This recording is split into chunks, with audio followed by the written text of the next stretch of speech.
good morning, everyone. Well, I guess, here in Atlanta, Georgia, it is the morning. I didn't realize that you all might be visiting us from parts far flung. My name is Julie Kim, and I am the Associate Chair in the School of Architecture, and I also am Director of the Undergraduate Program. We are really happy to welcome you to our virtual webinar where we can talk a little bit about our program here. I think some of you are still making your decisions. It's an important decision to make. Some of you may have already made your decision and just want to learn a little bit more, so welcome to all of you. I'm going to let my colleagues and students introduce themselves. I've invited 2 faculty to join us and then 3 of our students. And so why don't we start with Charles, and then we'll go to Danielle, then Ben, then Kathy, and then Lauren. Greetings, everybody. Thanks for coming. Welcome to Georgia Tech. My name is Charles Rudolph. I'm an architect and an associate professor at the School of Architecture. I've been at Georgia Tech for 26 years, still going strong. Hi, my name is Danielle Wilkins, and I'm an assistant professor in the School of Architecture. This is my first year at Georgia Tech, and I teach between architectural history and design. Ben? Oh, sorry, I thought it was Kevin. Hi, everyone. My name is Ben. I'm a current third-year student at Tech, although it was my second year in architecture after I switched from a physics degree freshman year, and yeah. Hi everyone, good morning. My name is Kathy Tran. I am actually a 4th year, but a 2nd year in architecture. So I switched from civil engineering. And I'm also a transfer student. So if you guys have any questions about that too, feel free to say in the Q&A and I can happily answer them for you. Hi everybody, I'm Lauren. I'm a current first year at Tech and came straight out of high school and loving it so far. Great. So I'm going to see if I can navigate the technology, share my screen so I can pull up a presentation for you all. All right. We ordinarily hold open houses for admitted students in the spring. And of course, this year we are holding them virtually. And so today we're going to talk about the Bachelor of Science in Architecture program. You're going to hear from the faculty and students who are joining me on this at this open house. Next Friday, we will have an alumni panel session. And that will be from 4:30 to 5:30. And at that one, you'll see me again. But you'll also see alumni who are doing various things with their degree. They all graduated with their Bachelor of Science in Architecture, and they're at different stages of their career following. So I hope to see some and all of you there at that one. So one of the things I think that I wanted to start off our presentation today is talk about people at Georgia Tech in the School of Architecture.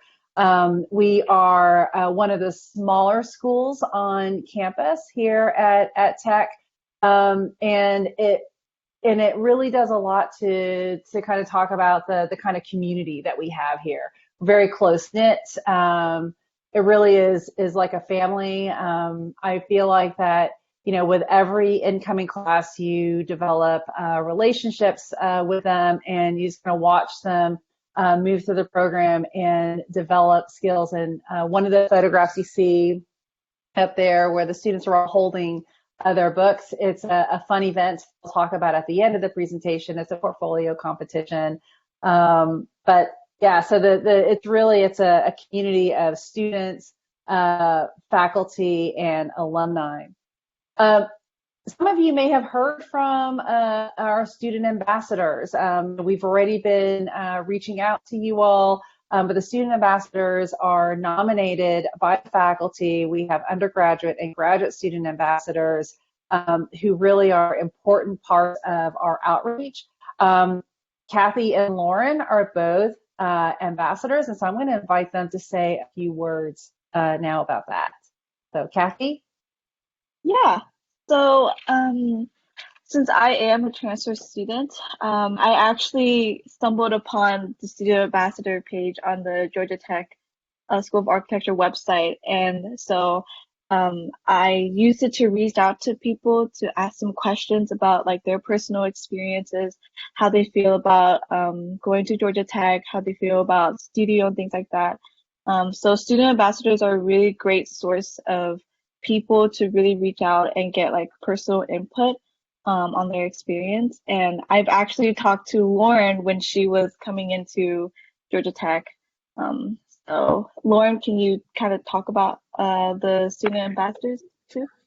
Yeah, so a lot of you guys have probably either received emails from maybe me or Kathy, kind of like an introduction and introducing you like to architecture at Tech and to the students here. And I just kind of want you guys to know that those emails actually like are personal and are from real people. Kathy was my undergraduate ambassador, and reaching out to her really helped me, learn more about Tech, talk to somebody who actually goes there. And now I have a friend that's a year older than me that can help, with any questions I might have. So reach out to your ambassadors. I know I and Kathy really want to help you guys. Wow, I didn't realize that there was that connection. So that's great. That's really excellent. I love hearing about things like that.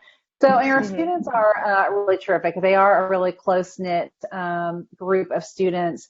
One of the other ways that students are involved is in working with the school administration. And we have a student advisory council that for our undergraduate program and also for our graduate program.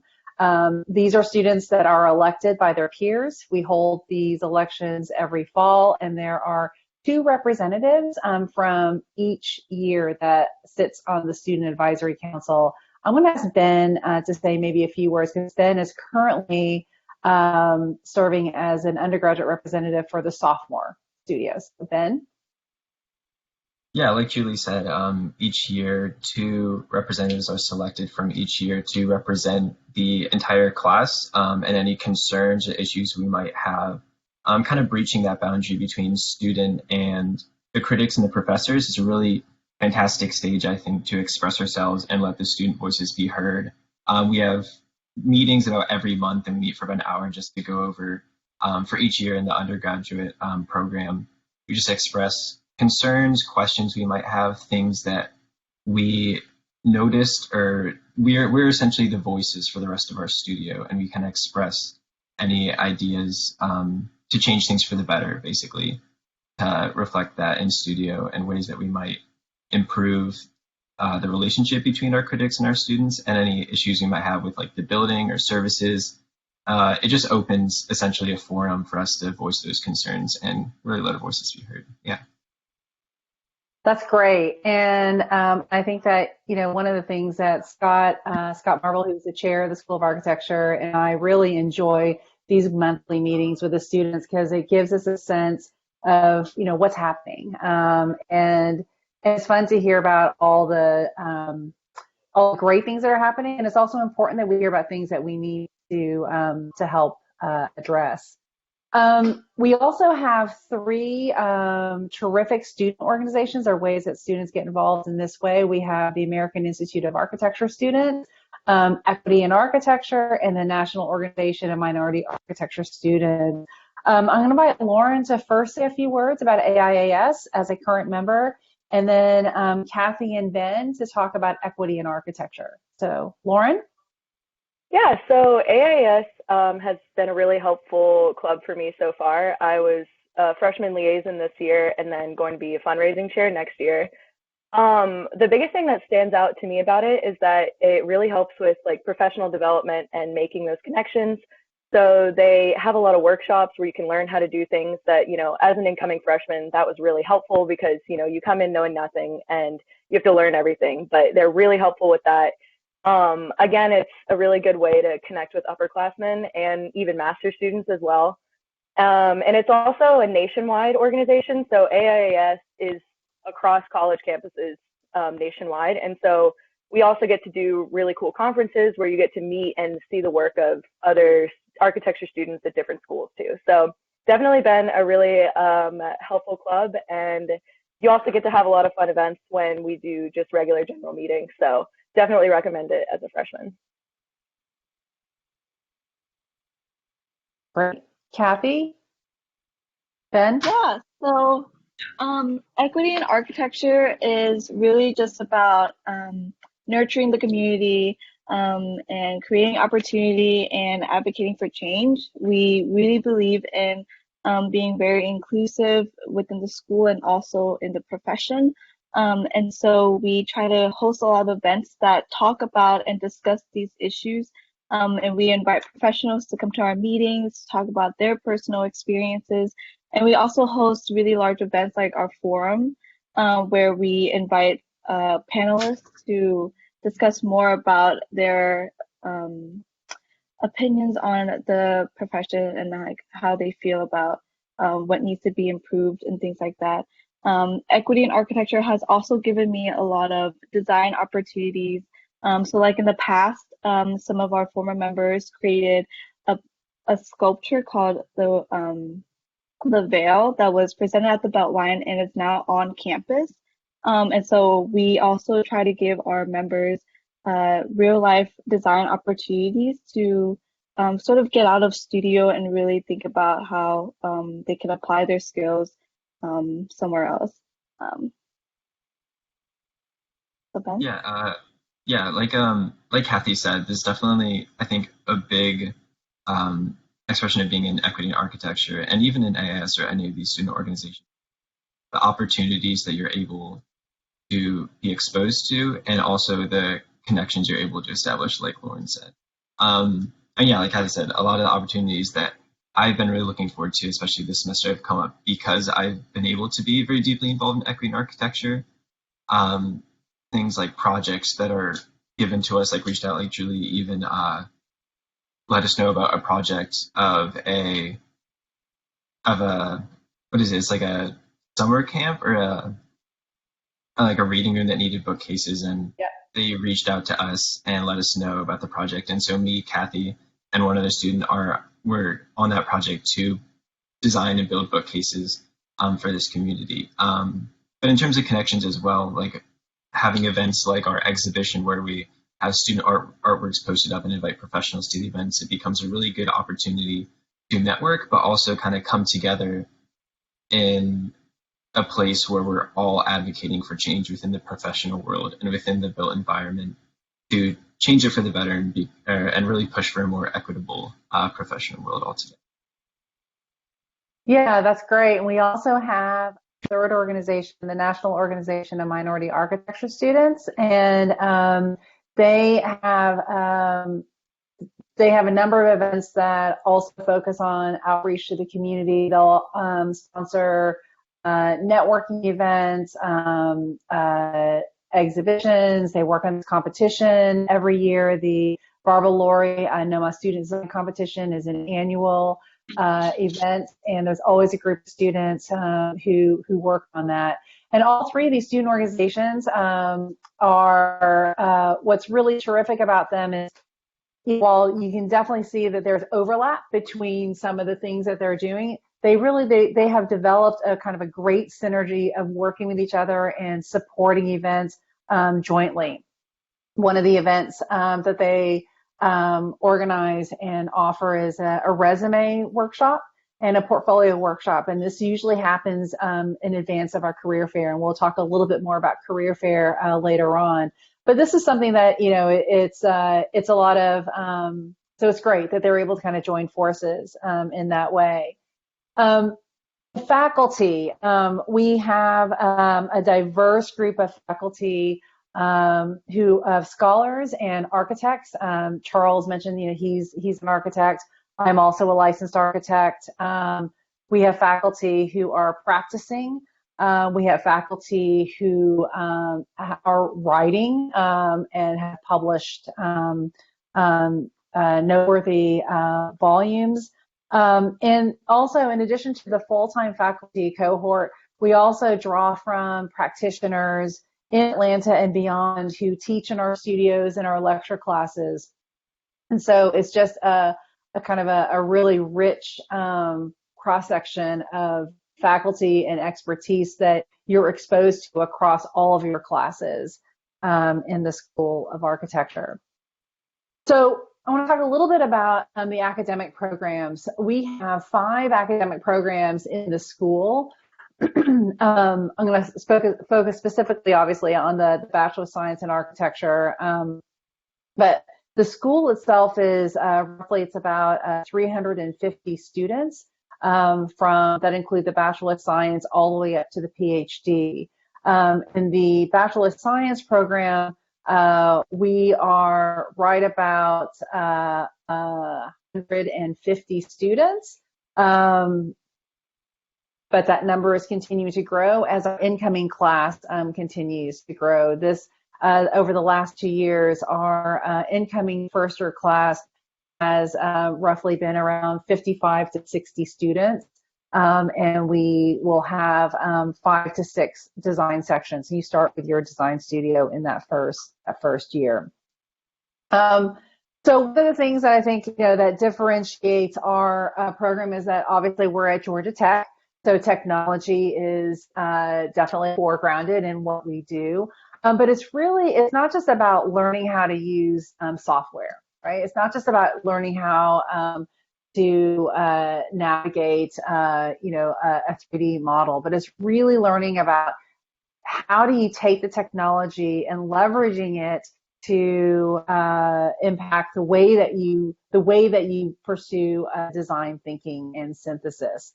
And so we have definitely a focus in core architecture classes. There are required courses that are part of the curriculum, but there's also the more broad-based foundational knowledge that you'll have in your social sciences, in your humanities, in computer science. And so really the curriculum is structured in a way to help support the students in creative design thinking, right? So it's like creative listening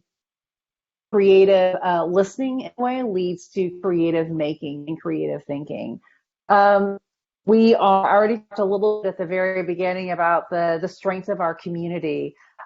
This is a view looking at the one of our design studios that's located in Architecture West. This is directly across the atrium from my office.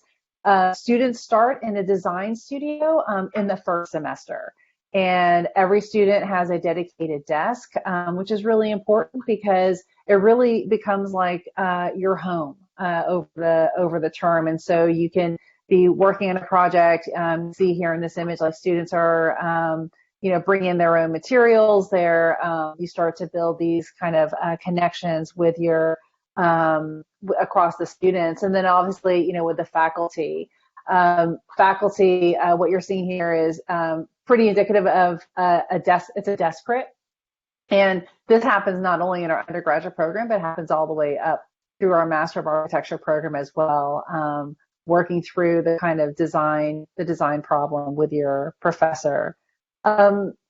Very much about working across with your community, with your colleagues and your peers in the studio too. And sometimes some of the most creative thinking might happen at 1 o'clock in the morning. It happens whenever you're working through a problem, your friend comes by your desk, and the project kind of takes a different direction. And that's really one of the things that's special about being a student in architecture. This is a view looking at one of our spaces on campus, the Digital Fabrication Lab. A lot of things happen also where in our structures class, this is a view of a testing of a truss. And so hands-on testing is really important, as much as kind of understanding like how to leverage technology in the process.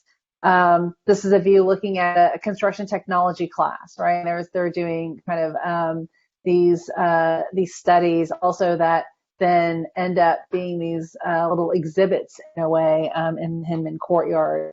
I wanted to invite Charles to say a few words about construction technology. Charles teaches this class to the undergraduates in our program. Charles?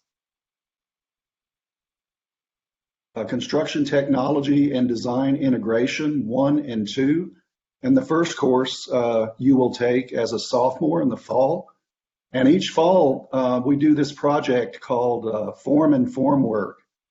So it's a fun project, and the assignment is to design basically the negative mold of the formwork for an architectural object not larger than 12 inches by 12 inches by 12 inches.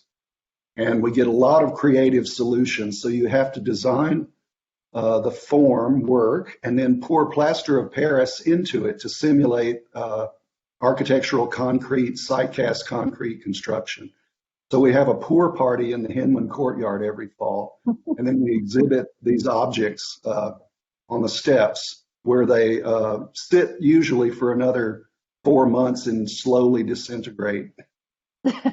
Students take them home and make them gifts. It's fun.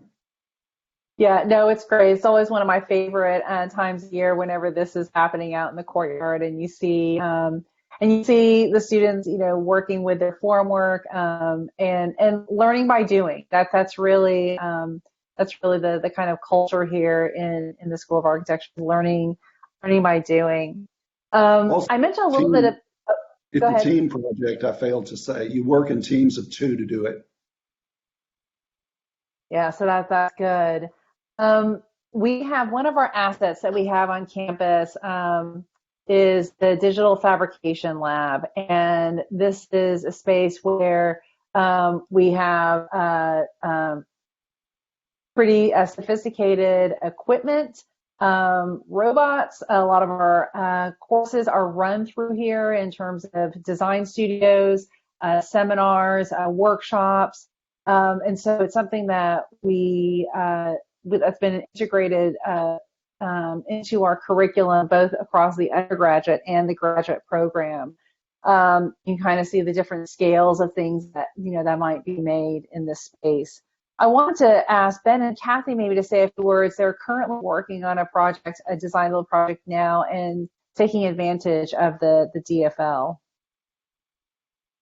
Yeah. Yeah. So. You want to go ahead? You go ahead. No, you start. Okay.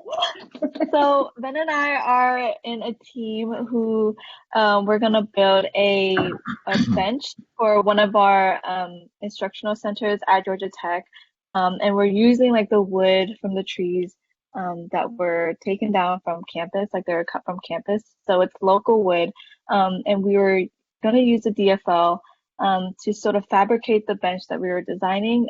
Since the DFL is used and very handy for large scale projects like the one that we were doing. So there's a lot of equipment that is sophisticated, like Julie said, but it's really not as scary as you think. There's a lot of help that there's people there to help you with it. And I think it's a really nice opportunity to use spaces like this at Tech to fabricate,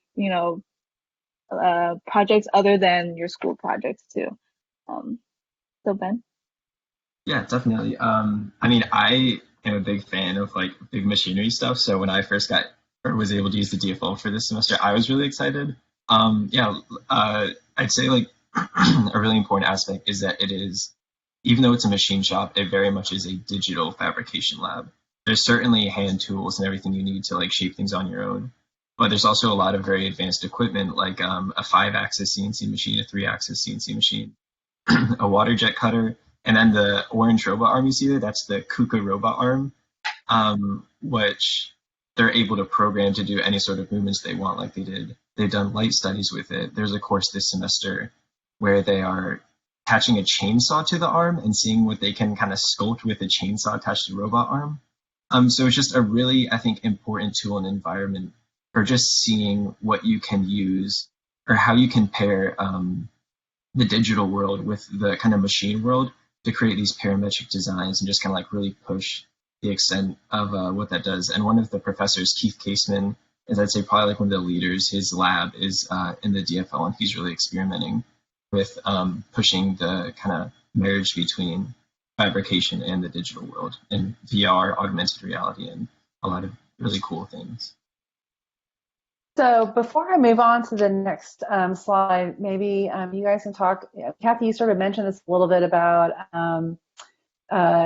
making sure that, students don't feel, scared to be in the space, So can you talk a little bit about the kind of learning curve and, the level of comfort that you gained? So definitely I came in not really knowing how to use any of these tools, right? I think that's pretty normal for most people, but I think as you move on in the years of studio, your professors and your teachers really teach you how to utilize these tools and really push you to use them. And like what Julie said, you learn by doing. And we also have like a wood shop in the architecture building. And I also remember being scared of using those machines too. Like I'm 4'11", I'm really small. These machines are like 3 times the size of me. So I really do think it's pushing you out of your comfort zone for sure, but and it's a comfortable growth, or like it's a challenging growth that you need and is really useful tools that you can use in the future. So I think it's important to not be scared. And it's also interesting to tell people that you know how to use these tools. So Yeah, definitely. Thanks, Kathy. I think, that's something that, whenever, when you're, whenever you see a space like this, you're like, oh, but I don't even know how to use those tools. How am I going to learn? And so I think it's important to hear from your perspective, about that. Ben mentioned faculty who use the DFL as part of their research and the projects that they do. These are some images from a project that one of our other faculty led, Tristan Al-Haddad. He was working with precast concrete and testing innovations in that. And this was a project that was funded by the Precast Concrete Institute.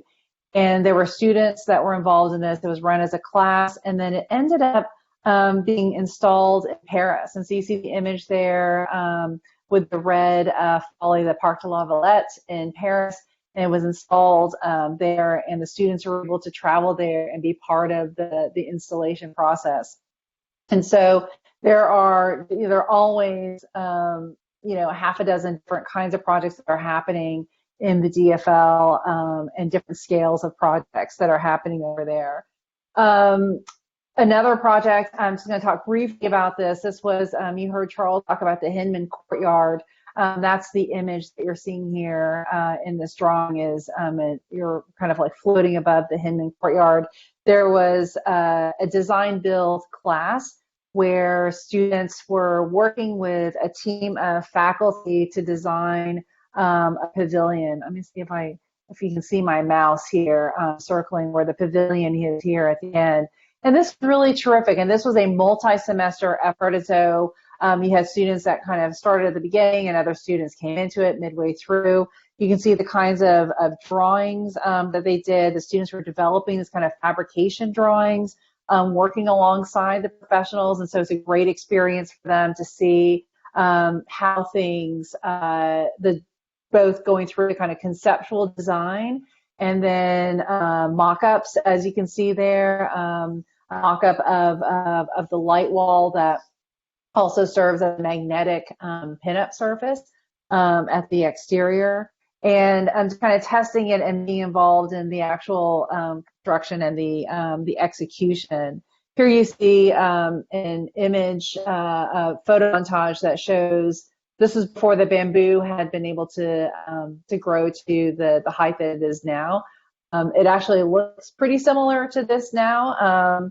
And this team of students with their faculty advisor was recognized with several awards, including from the AIA.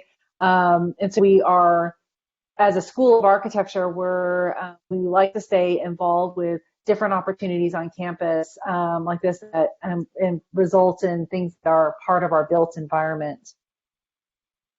I want to shift a little bit and talk a little bit about the curriculum as a whole. I've already mentioned that as a first-year student, you start in your design studio right from that first semester. And the design studios are really the backbone of our curriculum. And the each of the studios builds upon the previous one in terms of both extending the kind of learning that happens in each semester, but then layering in new complexities of ways of thinking about design. What I'm showing up here shows around in the pink are the design studios. We see first year and sophomore here. And then the other courses are the adjacent required coursework that accompanies the studios. And so in the fall of the first year, it's an introduction to architectural language and representation and making. And at the same time, you're taking an introduction to design in the built environment class. The second semester, Danielle is actually currently coordinating the second semester right now, and it really starts to focus on what we call systems of thinking and making. And at the same time, students are taking their first media and modeling class. And so here we start to see a more deliberate overlap between learning how to use the software and then having that be part of the design thinking process and going through a kind of series of studies through the design problem. The sophomore year, then it continues on, where at that point, Charles mentioned the Construction Technology 1 class. You see that showing up in the fall of the sophomore year, along with History of Architecture, and then also your second Media and Modeling course, which then relates pretty closely to the kind of work you're doing in the fall of that sophomore year studio. In the spring, you move on to what we call Performance and Phenomenology. Students at that point most of them are taking a required physics course as part of the core curriculum at Georgia Tech. And so the design studio is seen as a way of saying, okay, let's talk about ideas about light and wind and gravity, but let's talk about it from, how does an architectural language start to support, giving shape to light, giving a voice to wind, recognizing gravity. And then continuing on forward in the junior year, you see that you get your second building technology course with environmental systems. At this point, then we've moved into what's considered the upper level studios. The first 4 studios are foundational. So here you can start to see the kind of themes that start to show up with program and site and tectonics in the fall. In the spring semester, we'll talk a little bit more about the international programs in a little bit, but many of our students are involved in study abroad in the spring of their junior year, or they're in an exchange program. And so the theme of that studio, both abroad and then here, is really just urbanism, looking at the city as a site for architecture. And then in your senior year, it opens up to be more options-based, where you have a range of different kinds of themes that define the fall semester studios. And then in the spring is the interdisciplinary team with the Capstone Design Expo. And I'll talk a little bit more about the Capstone Design Expo in a minute. I want to just kind of quickly run through a series of some examples of student work throughout the years, starting with kind of work that you might be doing in your first year. That's what you're seeing right now here. And then ending in the Capstone Design Studio that happens at your senior year. I mean, the one thing that I want to say is, don't worry about not knowing, maybe being like, well, I don't really draw very well. I don't know any of these tools right now, and I don't have any skills with the software that I'm seeing in these images. You don't need to worry about that, because those are some of the things that you will learn through the courses you take here, and you both in the design studios, and then this is some work that came out of the media and modeling class, where they were doing some 3D prints, and then you can see some of the diagrams that they're doing. But every course is about kind of building your capacity so that as you continue through the program, you continue to just kind of build those skills, and then you learn from each other too. You learn from your classmates with a kind of full range of tools. In the senior year, it's defined in the spring by the Capstone Studio. And in this one is an opportunity where architecture students work with students in other disciplines. And so you might be working with students in industrial design, in mechanical engineering, in literature, media, and communication. And this one, the Spring Studio, is an opportunity for the students to take on questions of that might be something about new paradigms in retail, or they're looking at what does social resilience look like in disaster relief. How do we think about harvesting energy through the architecture? And at the end of that, then the students then compete in the Capstone Design Expo, which is an institute-wide competition. It brings together over 180 undergraduate students, and the students present their projects to a jury. And so the jury, the judges, basically evaluate the work from the students, and then they determine awards from that. And so you can see there a couple of the students in architecture with the award for the discipline. So it's a really exciting. It's like, imagine a science fair times 100. It's it fills up the McCamish Pavilion, and you see all different kinds of projects from across campus. And our students, it's a great opportunity for them to be able to share the kinds of work that we're doing here and the kind of questions that we're tackling at the scale of buildings. Okay, I'm going to switch a little bit now and talk about international education, because as much we have to offer here in Atlanta, and I've talked about the programs here, the global education is also critically fundamental to being a student in architecture. We have a range of different opportunities that are available for you all. In the junior year, I mentioned we went through the curriculum that in the spring of the junior year is when many of our students take advantage of study abroad opportunities. One of the opportunities we offer is what we call the Undergraduate International Studio. And in this one is where a group of students will travel with a faculty member from the School of Architecture and basically be immersed in a culture either in Barcelona or Berlin. This program is also open to students in other institutions. And so this year we had, actually this year and last year, we had students in both Georgia Tech and then also from Cal Poly San Luis Obispo. And so we ended up with like 8 or 9 architecture students from here and then 5 or 6 from California. So it's a great opportunity then to start to see how others engage in their design education and kind of build those kind of connections too.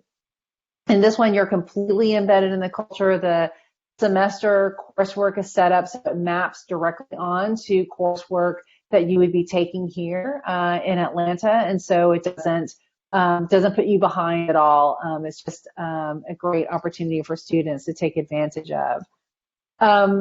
We also have a series of exchange programs that are either a semester long or some of them are actually a full year long. And those can take you to places in France and Switzerland and Australia and others. And these have also been all pre-reviewed, pre-vetted to make sure that you stay on track with your courses. And so they all have a design that's on Design Studio here at Tech, and they have other courses that map onto like environmental systems or structures or things like that here back at Georgia Tech. So those are 2 programs that happen during the academic year. We also have a program that takes place in the summer, and this is our Art and Architecture in Greece and Italy program. I'm going to pass it off to Danielle now so that Danielle can talk a little bit about this program based on the things that you've been involved in. So Danielle? Great, thank you. So the Greece and Italy program is actually one of the oldest at Georgia Tech in terms of study abroad.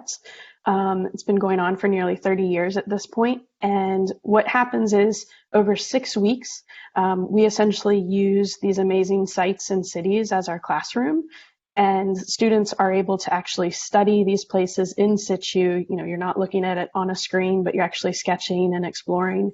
You get to meet with some pretty amazing professionals. For example, one of the preservation architects at the Acropolis takes students through that site. And there's a number of faculty members who are involved in the program. So this is a mixed program between students who are within architecture, but also industrial design, engineering, computing. So it's a great chance to meet people from outside of the college. And then the professors who teach within that. So we have folks like myself who are interested in architectural history, but then we also have architects, mechanical engineers. We have a liberal arts professor. And one of the focuses that we're working towards is actually how this program feeds into some aspects of digital humanities. So if you're interested in this, it's not just going around and taking photos or even just sketching or listening, but actually thinking about how we can add to the documentation and the preservation of these sites by doing some exercises in photogrammetry and mapping. So you're really actively part of how we save and share these places for all the future visitors. That's great. Super exciting. It's a great opportunity for students to take advantage of. So thank you, Danielle. I'm going to talk about another summer program that we offer. And actually, this is a program that's bookended with courses that happen in the spring and then in the fall after the summer. And in this one, it's the Design, Develop, Build in South Africa, where our students will work with students in Germany and essentially work together in building a structure for a community that is underserved. Ben actually is currently in this course right now and in this program. So I want to pass it over to Ben and maybe have Ben talk a little bit more about his specific experience in what he's doing. The plan for this year was that in the spring, this current semester, we're working on a pre-course where we're essentially developing the overall design of the building, and that is just as tech students alone designing the building. Obviously, things have changed with the current situation. Where now the summer course unfortunately had to be closed, but the building we're designing now is essentially an artist center, an artist community center with gallery spaces, studios, things like that. We have a given site. It's a real site in Zimbabwe, in Harare, Zimbabwe.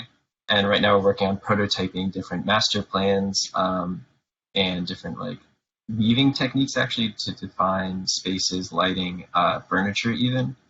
So yeah, right now we're kind of working on the development of the project. And over the course of the summer, we're actually going to work on finishing the project digitally, since unfortunately we can't go over there and build it. But the intention was that we would, start of the summer, we would spend 2 weeks in Atlanta completing the project. Then we'd spend 2 weeks in Germany with the other German students to kind of work on how we're going to actually fabricate the project. Then spend 5 weeks in Zimbabwe actually building it. And it's a really great opportunity, I think, to so many of our projects we don't actually build. We're just designing with the intent to design and that hoping that one day may be built. But this is just a really great opportunity that there's an actual physical site, there's an actual physical budget, and we're designing with those constraints and being able to be involved in a professional development and go there and build a project and be a part of something that we ultimately want to do for the rest of our lives. So yeah, it's just a really great opportunity to do something like that.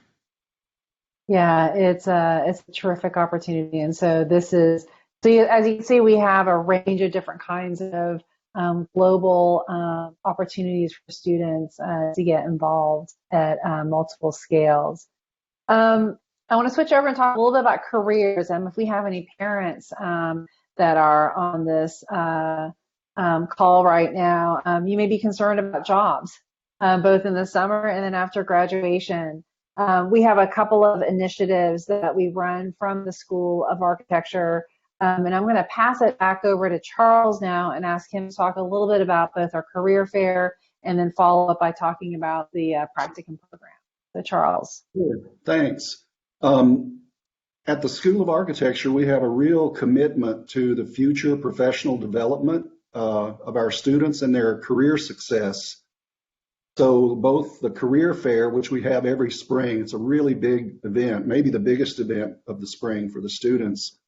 The career fair and the practicum program, which I direct, are both committed to professional development and giving students opportunities. So the career fair this past year was the biggest I think that we've ever had. We welcomed over 60 firms who send their representatives to the school, and the students bring their portfolios and meet with the representatives at the fair, and it's a great event. A lot of them get summer internships or future work after they graduate with these firms. Most of the firms that come to the fair are from Atlanta or the Atlanta metropolitan area, but recently we've had firms from around the country, regionally and around the country, come to the fair. And the Practicum program offers students a professional experience of a week, the spring break week each spring, with an outstanding firm in all these cities that you see: West Coast, East Coast, Texas, Chicago. And we launched the Practicum program in 2015. This was our 4th year of the program this year, and we had assigned 24 students to firms. The largest participation in the Practicum program was 2 years ago, where we sent almost 40 students to firms around the country. And it's really great. They get to go to firms large and small, and for that week, they do a range of things like visiting construction sites, attending meetings with clients, working on project teams, and it's been a real joy to direct it. I love it. Yeah, so this has been a really it's a great opportunity for students, as Charles was saying, just to kind of get exposed to a range of firms around the country. So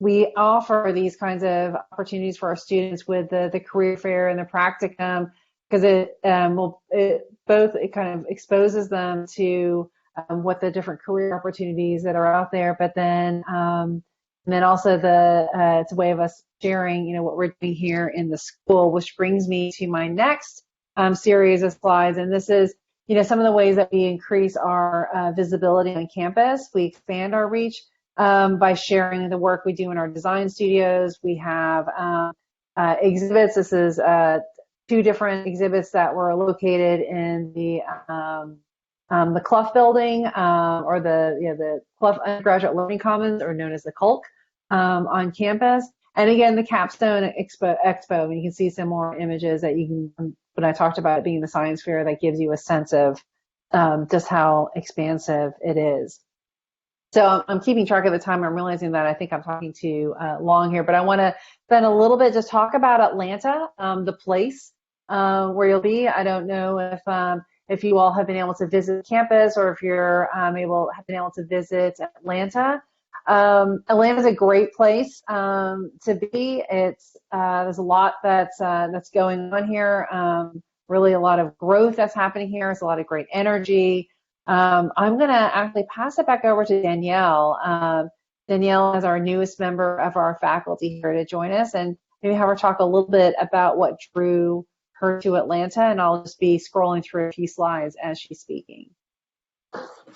Great, thanks, Julie. So as mentioned, I just started here in last August. So beyond just everything at Georgia Tech that drew me to Atlanta, I would say it's a really amazing place for research. There's great archives. There's a number of spectacular universities in the area too for research collaborations. And then sort of quality of life is pretty off the charts. I walk to work, which is really nice. And then on the way, I managed to pass, the Fox Theater, which is a really famous venue that's pretty beautiful from the turn of the century. You're also seeing all the development that's happening in Midtown. Atlanta's really booming. And if you happen to like art and music, it's a great city for both of those. Excellent exhibitions. You're seeing part of the High Museum there. And if you want to find live music, you really have your pick of places around the city. So I've really enjoyed kind of those sides of Atlanta, and getting on the MARTA and getting out to Atlanta Airport and literally heading anywhere in the world within about 25 minutes of campus is a pretty incredible benefit as well. Yeah, definitely. This is one of my favorite interior spaces in Atlanta. It's the Atrium space in Marriott Marquis. And I wanted to get our students back involved in the conversation to maybe talk a little bit about what they like to do outside of classes. So Lauren, we haven't heard from you in a bit, so you want to start us off, and then we'll pass it off to Ben and then to Kathy. Yeah, absolutely. So you were just talking about the Portman building, and that was actually one of my favorite experiences with School of Architecture, is that we did a walking tour of a lot of the buildings that he designed in downtown Atlanta. And so we met up on campus and literally walked to these buildings within about, it's like a 20-minute, 40-minute walk. And it was really, really amazing as a freshman to just, be in a city like this with really cool art, inspiring architecture. So that's definitely been one of my favorite parts. And then, as Danielle was saying, there's a lot of opportunity for, live music and live art. I've gone to a lot of concerts already, and that's probably been one of my favorite parts of freshman year too. So, yeah, being in Atlanta has definitely been one of my favorite parts about tech. And tech also gives you a lot of opportunities to experience the city on campus. Like some of my favorite spaces, have these really beautiful views of the skyline that you can sit and look at while you're working. And it's amazing. Definitely love being in the city. Ben? I was going to say, the walkability is definitely a really cool aspect. As part of our course load for the first year, I had 2 projects that issued me and the rest of the students in the class to essentially we were almost forced to walk around Atlanta and photograph different buildings or pieces of Atlanta. And I think that was just a really neat way to get introduced to the city. But yeah, in terms of things I like to do in Atlanta outside the time is I like to go to tea places and read books. I'd say one of my favorite parts about Atlanta is, yes, it's like a bustling city and there's so much to see in terms of the city. But I think one of my favorite parts is how fast it can change. You can be in downtown Atlanta, drive maybe a mile east, and you're in tree-covered suburbs, and you can't even see any of the skyscrapers anymore. Which I just think is it's a very dynamic city. There's a lot of different pockets of cultures that allow you to see a lot of different sides in a small range, and it just adds a lot of character to the city. I mean, Georgia Tech, I think, is even part of that. When I first came to Tech, I was really surprised, going to class in this really Georgia Tech bubble, and then there's, skyscrapers in the background on my way to class. But yeah, Atlanta is just a really dynamic city, and I think that's reflected really well in its urban makeup. Kathy, you want to say a few words?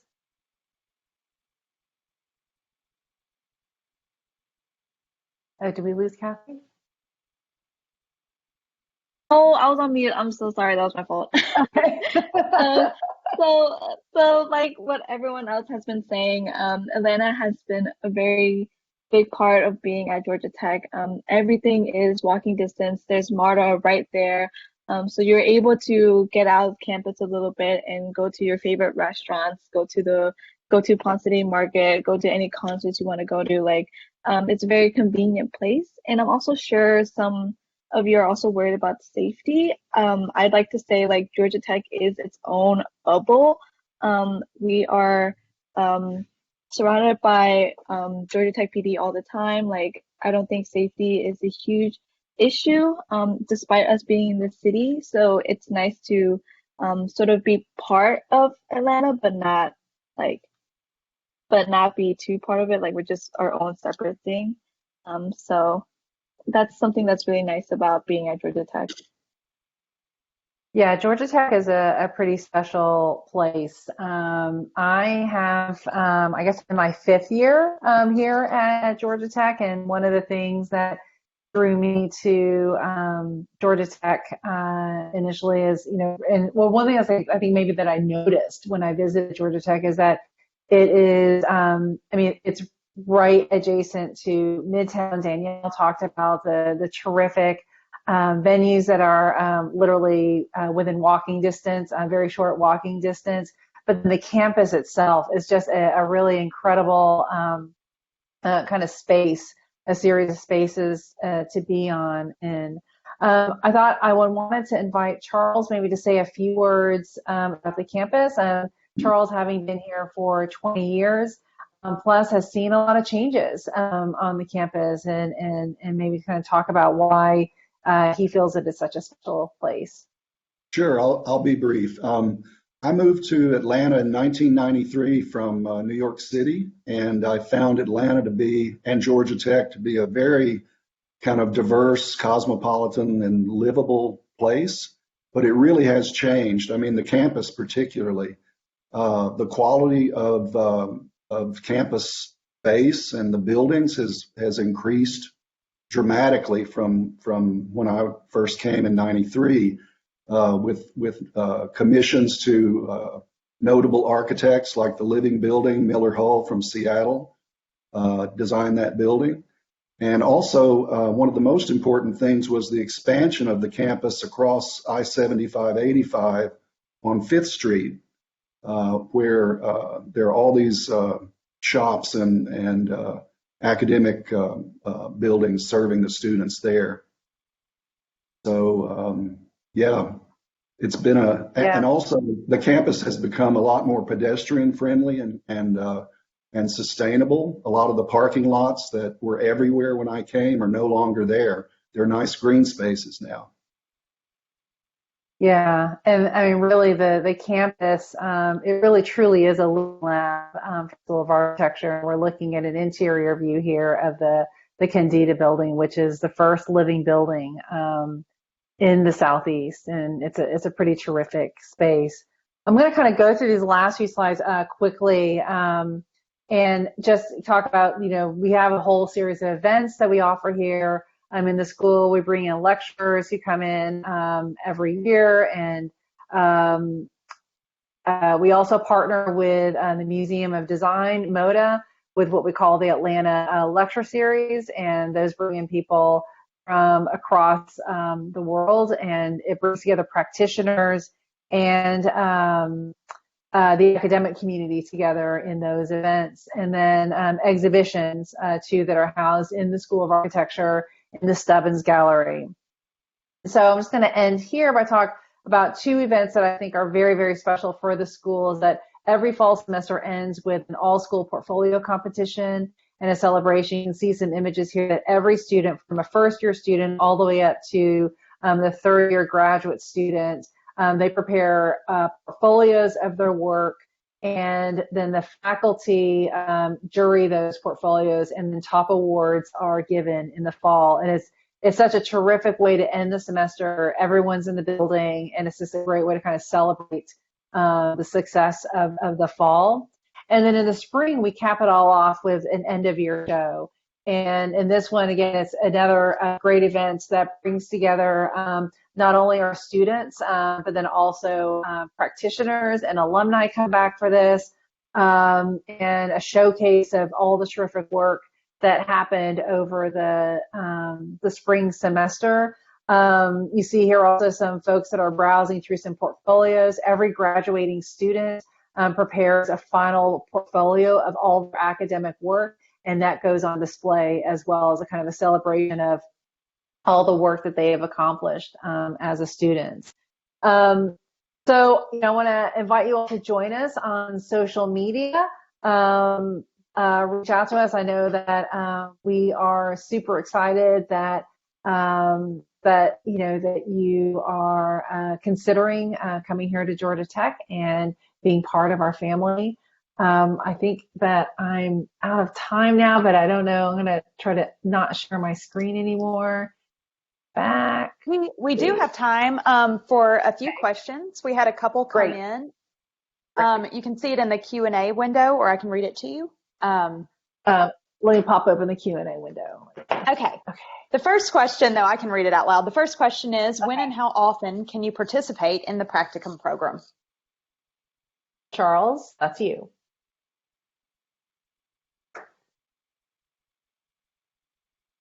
Oh, Charles, you're mute. Okay, yeah. Go ahead. Well, I'm sorry, please repeat the question. Sorry. No problem. When and how often can you participate in the Practicum program? Oh, okay. The program is competitive, so the students go through an application process in the fall, and they submit a condensed portfolio along with their goals and ambitions for their experience in the program.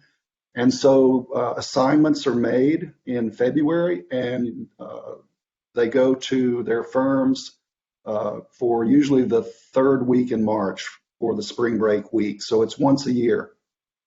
But we're trying to cultivate relationships with these firms that would offer longer paid summer internships. All right. And our next question is, any advantages to living on East versus West Campus for the architecture program? I could probably take this one.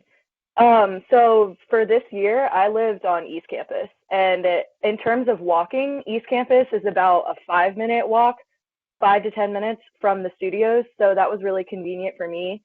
But there are a lot of people that also lived on West Campus, and I would say the advantage of living on West Campus is that you have the West Village Dining Hall, which is really nice. And you can kind of go in and get, Starbucks with a meal swipe, you can get a quick meal. But I would definitely say that East Campus has a lot of advantages, if you're an architecture student, because you are a lot closer to the studios.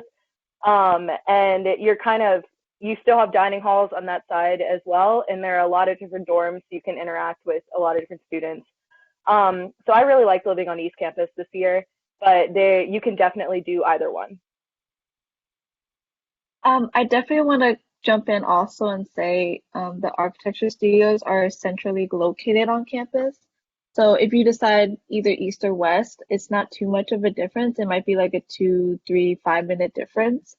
So I wouldn't worry too much on where like east or west, because the architecture building is in the center of campus. Mm-hmm. All right. And I've got another question. I think this is a pretty good one. How challenging are the math and physics courses for students in architecture?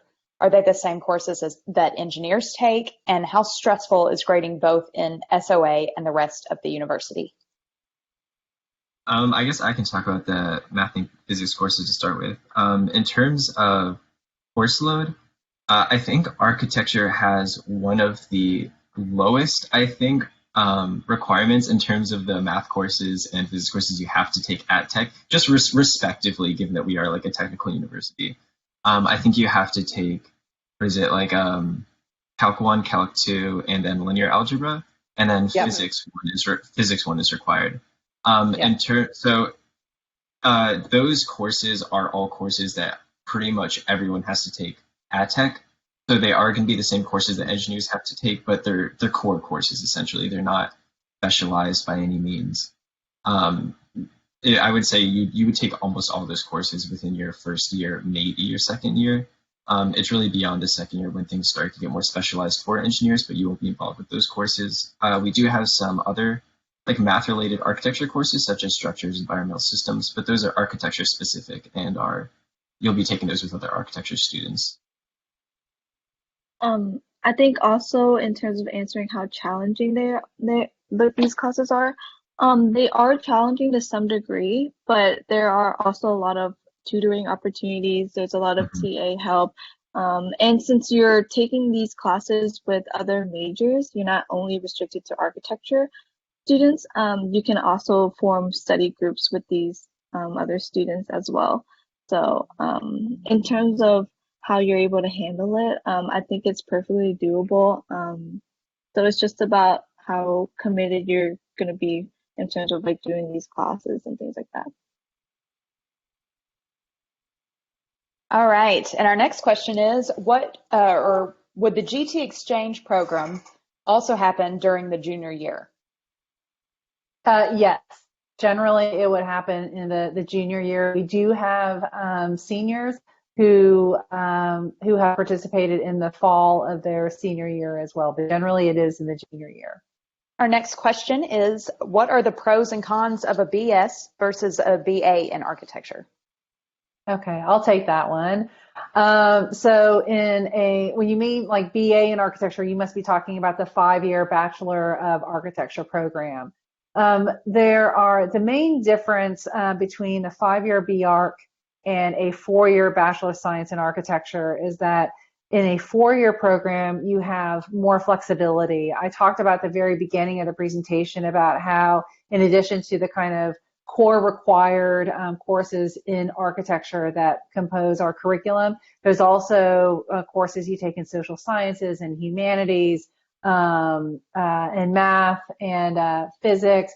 You also have room in your curriculum for electives, which then allow you to pursue a certificate or pursue a minor. We have some students who are double majoring, right? So the 4-year degree allows that kind of flexibility for that to happen. In a 5-year BArch, you have very little flexibility. Essentially, a 5-year Bachelor of Architecture is a first professional degree. The BS Arch is a pre-professional degree. And so with a 4-year Bachelor of Science, it means that if you're interested in pursuing professional licensure as an architect, you would then go to a 2-year Master of Architecture program. You may have heard those referred to as 4+2. So it's really, I mean, those are kind of like the kind of high level differences between a BS and a BArch program. All right. Because of how pedestrian friendly the campus is it necessary to bring a car to campus? I will. Oh, you go ahead, Ben.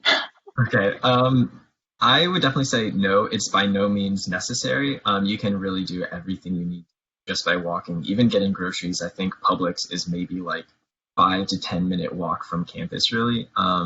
I personally do have a car, which it's definitely nice to be able to have a car, to be able to, drive to get materials, drive to go places you want. But that's just because it's important for me to have my car to be able to go home if I need to and things like that. But I would say it's by no means necessary to have a car on campus, since you can really just walk everywhere. Yeah, I personally do not have a car. So I do walk everywhere. And I think it's also nice to just take in like the city skyline whenever you're walking and just like walk around campus. It's not as big as some other campuses are, but it's a pretty nice sized campus where like you can walk to the ends of the campus in like 30 minutes. So. Yeah, I also don't have a car this year, and I would agree with Kathy. It's really nice to just be able to walk everywhere, and campus is, very walkable, very easy to get from one place to another. And I would say that the public transportation is also pretty helpful because, you can take MARTA to the mall, you can take MARTA to, a lot of different places, and, if not, there's always Uber, and, it has been really easy to walk a lot of places or take the train. We also have buses. So yes. we have some buses that can kind of go out a little bit where MARTA is. So that's a nice convenience too. Yeah. Mm-hmm. Yeah, that's what I was going to add, is that the tech trolley system at Georgia Tech has been here for a long time, and it's really great for conveniently getting from, say, the MARTA stop to campus and getting around campus. Mm-hmm. Our next question is, what percentage of students in architecture stay at Georgia Tech for their master's? If they decide to go elsewhere, where do they go? So the percentage of students, also I'll answer it in 2 ways. One is that the percentage of students who apply for a master's program and are decide that that's what they want to do if they're an undergrad at Georgia Tech, 100% of them apply to Georgia Tech. They also apply to many other schools as well. And the number of students who end up staying at Georgia Tech for their master's, it varies from year to year. But our students, so I don't have it's hard for me to just kind of say like, oh, well, it's, 30% of the students stay or 100% of the students stay. It's easier for me to talk about where they apply to.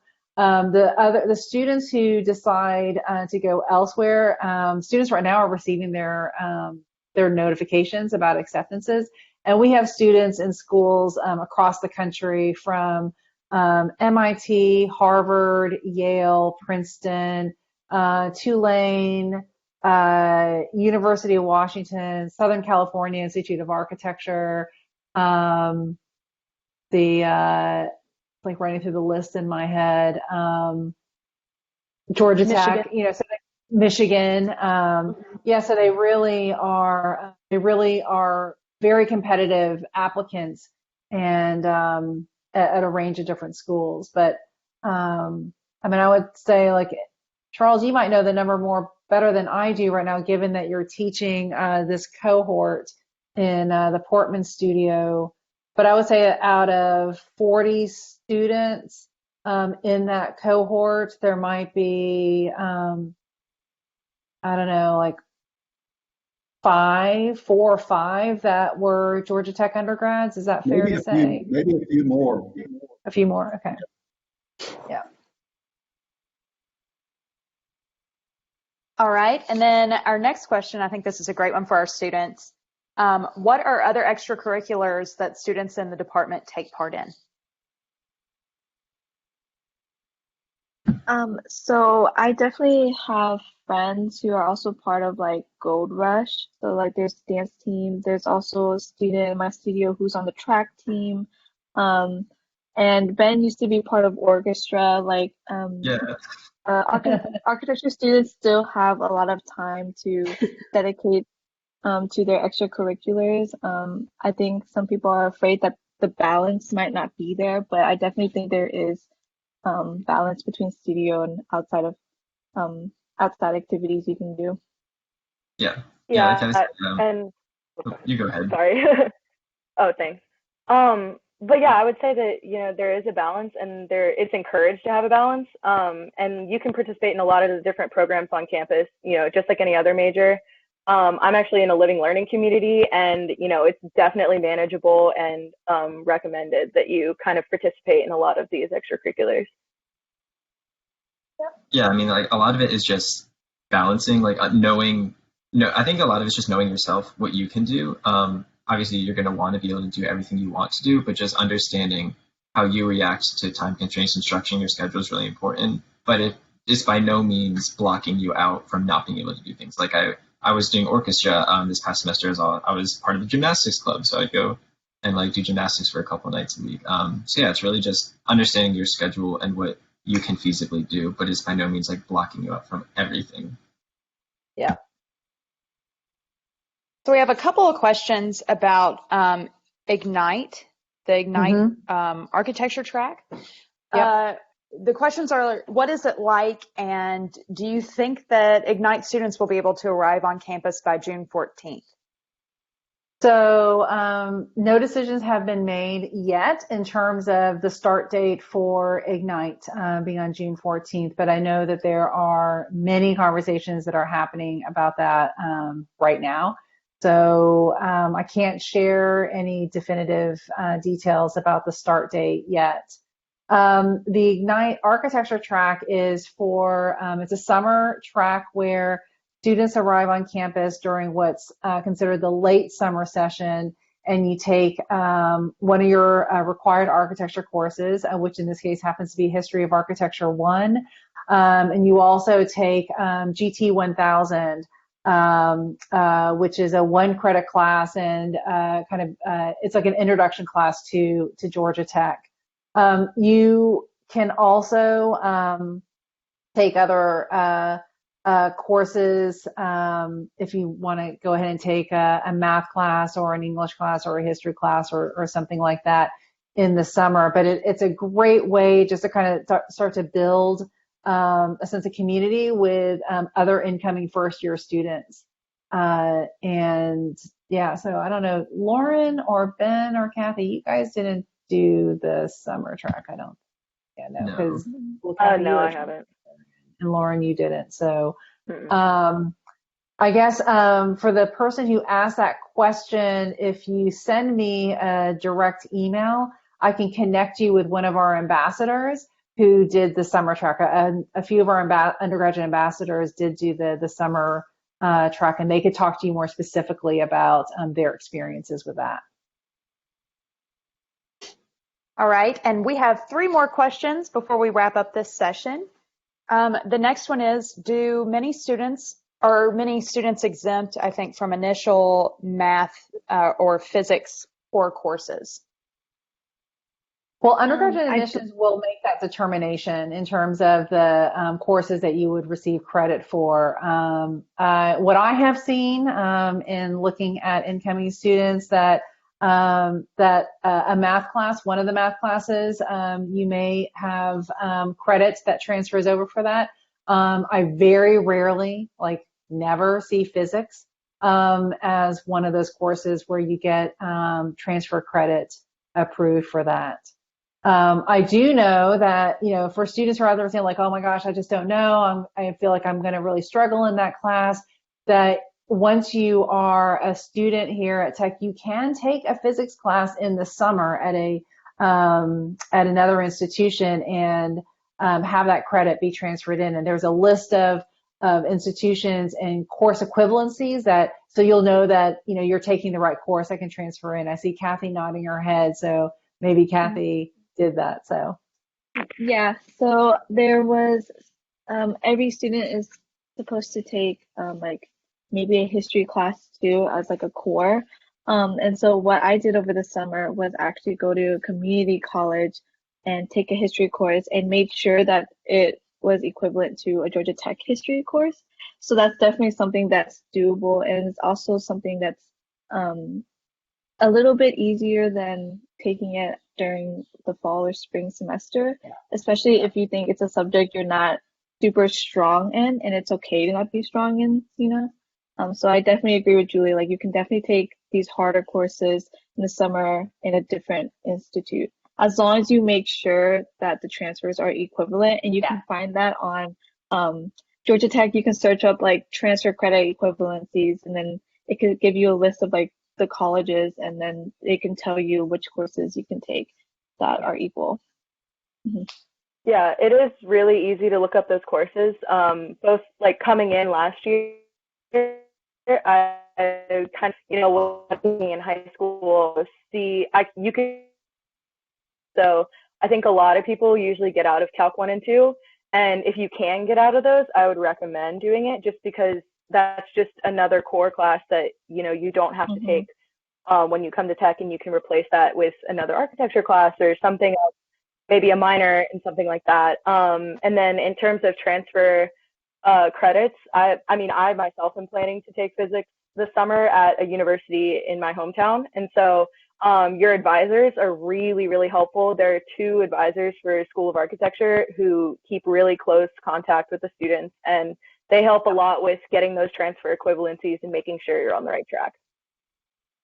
Yeah, that's great, Lauren. Thanks for mentioning that, because Robin Tucker and Nitra Wisdom, they know every student. Every student has a unique degree plan, and they will work with you to help make sure that you stay on track. Yeah, absolutely.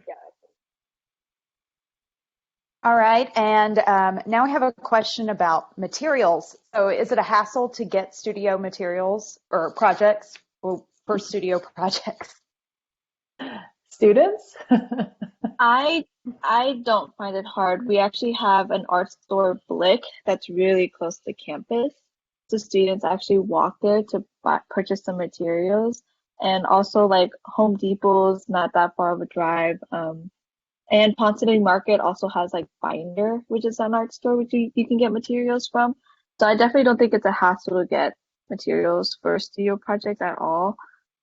So I wouldn't really worry about it too much. Yeah, I agree with that.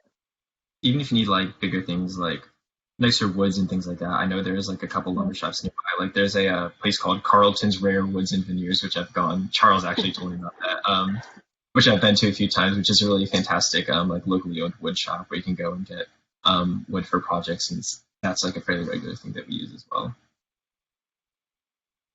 Yeah, kind of going off what Kathy said, the Blick near campus was really helpful with first year students because you basically receive like a supply list and Blick has everything. And so you can walk there, take it back to studio. And then sometimes when you have to buy larger materials like wood or chipboard, you can use, it's a pretty easy Uber anywhere. And then a lot of times you'll have friends with cars who will take you to studio once you have your chipboard. So that also makes it a lot easier. Yeah. Also, to jump in, usually in the beginning of the semester, when you go to your studios, they pass out like a 20% off your purchase at Blick. And at Blick, there's also like a preferred customer card and like a student discount. If you're trying to save money. Yeah. And I'm going to tack on, we had one more question come through in addition to our final question, and I'm going to tack this on sort of to the material discussion because there's also the software component of, joining an architecture program. So the question is, do I need to be familiar with the Adobe suite that's InDesign, Illustrator, Photoshop now since I have no experience in it?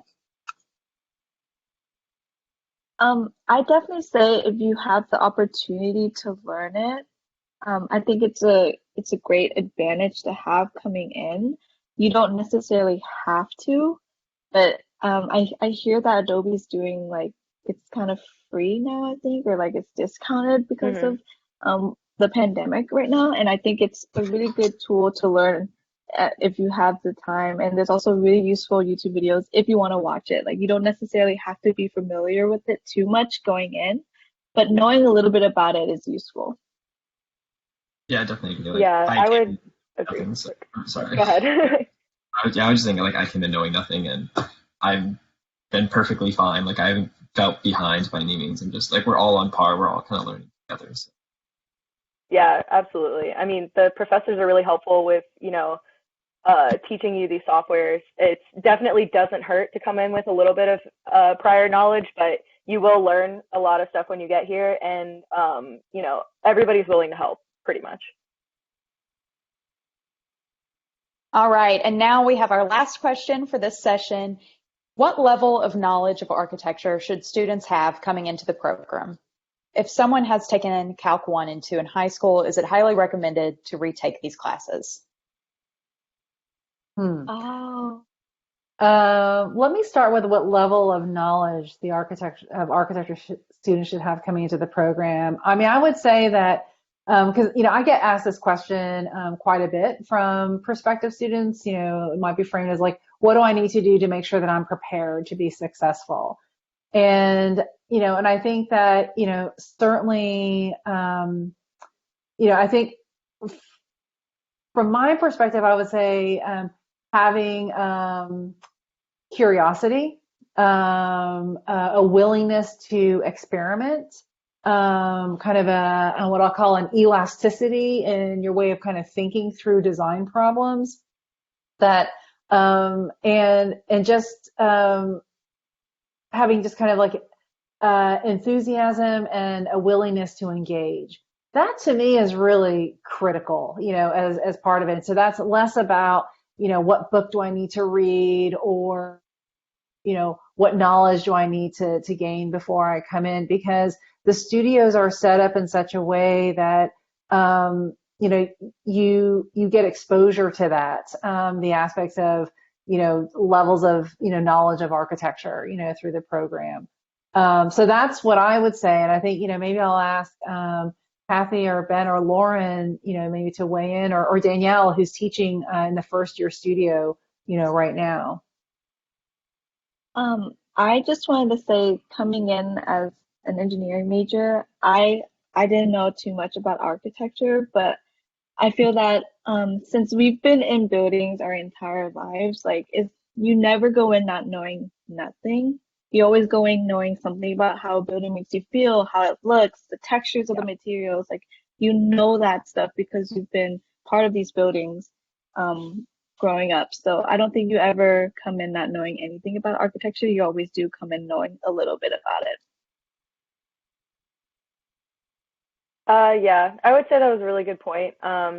I mean, the biggest thing that I've experienced my freshman year is exactly what Julie said. If you come in with a willingness to kind of change the way you think and change the way that you learn, because it is very, coming from kind of a traditional high school, it's very different. Like transitioning to like a design way of thinking, but it's really fun, honestly, and you don't really have to come in knowing a lot about it because you do learn, to think like that throughout your first year and throughout, all the years that you study architecture, because it's constantly changing, and that's one of the best parts about it. I also want to say, yeah, for the second part of that question, if someone's taking Calc 1 and Calc 2 in high school, if you get the credit for any classes and are exempt from them at Tech, I would say just exempt them. Do not like pressure yourself into taking them. I came in as a physics major, and I had the ability to exempt Physics 1, but it was recommended against me to take Physics 1 again, since I was going to be a physics major, and I regret that decision. Not because it was an awful course, but it's just like, if it's not necessary, it's not necessary. So if you can exempt courses, exempt them. Don't worry about preparedness. Just go ahead and like open up your schedule and take more classes that you're really interested in taking. Yeah, no, that's good advice. I was going to say the same, but I'm glad you jumped in there, Ben, from personal experience.